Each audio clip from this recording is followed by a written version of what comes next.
93 सीटों पर वोटिंग होनी है तीसरे फेज में, जिसके बाद देखिए 543 सीटों पर कुल वोटिंग होनी है। 282 सीटों पर कल वोटिंग हो जाएगी। लेकिन आज ये मुद्दा जो सबसे बड़ा बना हुआ है वो है झारखंड का, और इसीलिए हम आपको बताने वाले हैं और तस्वीरें भी दिखाएंगे। आपने देखा किस तरह से झारखंड के एक मंत्री हैं आलमगीर आलम, अच्छा अब उनके पीएस हैं, पीएस के भी नौकर के घर से 30 करोड़ रुपया मिलना, नोटों का अंबार मिलना। भारतीय जनता पार्टी इस मुद्दे पर आक्रामक है। फिर प्रधानमंत्री नरेंद्र मोदी भ्रष्टाचार के मुद्दे पर पूरे विपक्ष को घेर रहे हैं और कह रहे हैं कि देखिए ये तमाम नेता ऐसे हैं, नोटों की गड्डियां मिल रही हैं और भ्रष्टाचार को बढ़ाने वाले, पनपाने वाले ये तमाम नेता हैं। विपक्ष पर इंडिया गठबंधन का प्रधानमंत्री का जो अब तक का हमला था वो और धारदार हो गया है जब से झारखंड में नोटों की ये बरामदगी हुई है। कई खास मेहमान हमारे साथ जुड़ेंगे। देखिए ये थर्ड फेज की वोटिंग के एन पहले नोटों का मिलना चुनावों को कितना प्रभावित करेगा।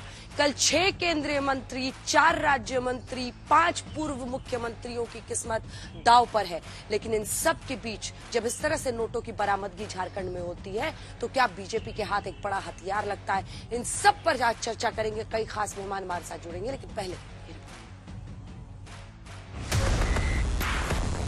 इतने नोट की आपकी आंखें चौंधिया जाएं।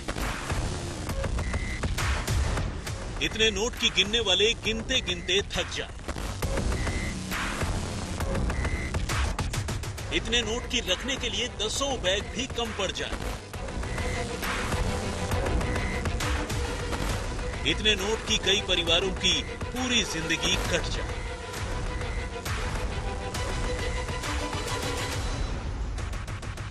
कहते हैं कुर्सी का मेल अगर काले कारोबार से हो जाए तो पेट के बल पड़ा आदमी भी मुनाफा कूट लेता है, घर में टकसाल बना लेता है। ऐसी ही टकसाल बना ली थी झारखंड वाले मंत्री आलमगीर आलम के पीएस संजीव लाल। संजीव लाल के नौकर के घर पर नोटों का अंबार मिला, या यूं कहिए कि नोटों का पहाड़ मिला। आज यहाँ पड़ोस में झारखंड में नोटों के पहाड़ मिल रहे हैं, नोटों के पहाड़। लोगों का चोरी किया माल पकड़ रहा है मोदी वहां। अब मुझे बताइए, मैं चोरी बंद कर दूं, इनकी कमाई बंद कर दूं, इनकी लूट बंद कर दूं, तो मोदी को गाली देंगे कि नहीं देंगे? ईडी ने अब तक की गिनती में 30 करोड़ रुपए से ज्यादा एक ही ठिकाने पर मिलने की बात कही है। अभी गिनती जारी है, दूसरे ठिकाने पर भी 3 करोड़ कैश मिले। नोट में गर्मी होती है, लिहाजा तीसरे चरण के मतदान से पहले सियासी गर्मी बढ़ गई। कल रात को ही झारखंड में एक मंत्री के घर से 30 करोड़ रुपया जब्त हुआ है भाइयों, 30 करोड़ रुपए। मुझे बताओ, जिन्होंने गरीब बंगाल की जनता का पैसा लूटा है वो जेल की सलाखों के पीछे जाने चाहिए या नहीं जाने चाहिए? इसी झारखंड के मुख्यमंत्री रहे हेमंत सोरेन भ्रष्टाचार के ही मामले में जेल की हवा खा रहे। अब राज्य के ग्रामीण विकास मंत्री के पीएस के नौकर के यहां से मिला ये रुपया बीजेपी की चुनावी प्रहार को और धारदार कर रहा है। मैंने कहा मैं रुपया एक भेजूंगा, एक पाई भी किसको खाने नहीं दूंगा, और जो खाएगा वो जेल जाकर के खाना खाएगा, जेल की रोटी चबाएगा। पीएस के नौकर के घर से नोटों का अंबार बरामद होने के बाद झारखंड कांग्रेस के दिग्गज नेता और राज्य के मंत्री आलमगीर आलम बैकफुट पर करें भी तो क्या, अनभिज्ञ बन रहे हैं जैसे कुछ जानते ही नहीं। हम लोग जो पीएस को रखते हैं तो अनुभवी देखकर ही रखते हैं। इसके पहले भी एक जगह नहीं दो मंत्री का पीएस रह चुके थे, उसी आधार पर उसको हम लोग लाए थे। अब बाकी अभी जो चर्चा चल रही है वो ईडी में, तो वो तो जब तक उसका निष्कर्ष नहीं आएगा तब तक उस पर कुछ टिप्पणी करना उचित नहीं। आलमगीर आलम विधायक दल का नेता है जो कांग्रेस का वो पैसा खा रहा है। इतना पैसा यदि मिला है इसका मतलब पैसा तो अपने पास रख रहा होगा, कुछ आला कमान को पहुंचा रहा होगा।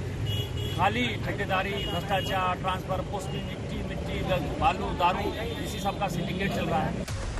हो सकता है कि वाकई आलमगीर आलम इस कैश के बारे में, अपने पीएस के बारे में या फिर पीएस के नौकर के बारे में कुछ न जानते। लेकिन दिलचस्प ये है कि जो कैश बरामद हुआ है उसमें से ईडी को एक चिट्ठी भी मिली।